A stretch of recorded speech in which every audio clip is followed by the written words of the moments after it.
আমি যখন ছোট ছিলাম খেলতে যেতাম মেঘের দলে। একদিন এক মেঘবালিকা প্রশ্ন করল কৌতূহলে, এই ছেলেটা নাম কি রে তোর? আমি বললাম ফুসমন্তর। মেঘবালিকা রেগেই আগুন, মিথ্যে কথা, নাম কি অমন হয় কখনো? আমি বললাম নিশ্চয়ই হয়, আগে আমার গল্প শোনো। সে বলল শুনবো না, যা, সেই তো রানী, সেই তো রাজা, সেই তো একই ঢাল তলোয়ার, সেই তো একই রাজার কুমার পক্ষীরাজে, শুনবো না আর, ওসব বাজে। আমি বললাম তোমার জন্য নতুন করে লিখবো তবে। সে বলল সত্যি লিখবি? বেশ, তাহলে মস্ত করে লিখতে হবে, মনে থাকবে? লিখেই কিন্তু আমায় দিবি। আমি বললাম তোমার জন্য লিখতে পারি এক পৃথিবী।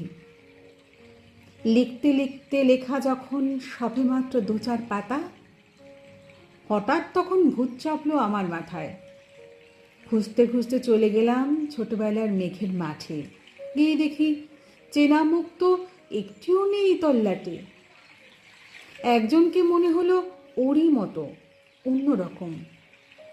এগিয়ে গিয়ে বলি তাকেই, তুমি কি সেই মেঘবালিকা? তুমি কি সেই? সে বলেছে মনে তো নেই, আমারও সব মনে তো নেই। আমি বললাম তুমি আমায় লেখার কথা বলেছিলে।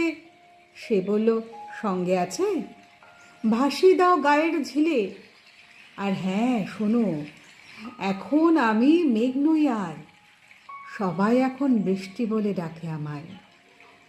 বলেই হঠাৎ এক পশলায় আমায় পুরো ভেজিয়ে দিয়ে অন্য অন্য বৃষ্টি বাদল সঙ্গে নিয়ে মিলিয়ে গেল দূরে, কোথায়, দূরে দূরে।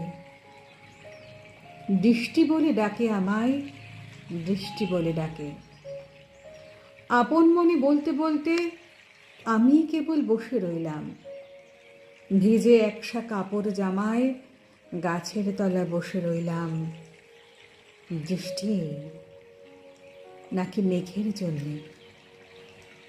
এমন সময় অন্য একটি বৃষ্টি আমায় চিনতে পেরে বলল, তাতে মন খারাপের কি আর হয়েছে?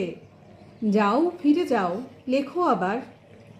এখন পুরো বর্ষা চলছে, তাই আমরা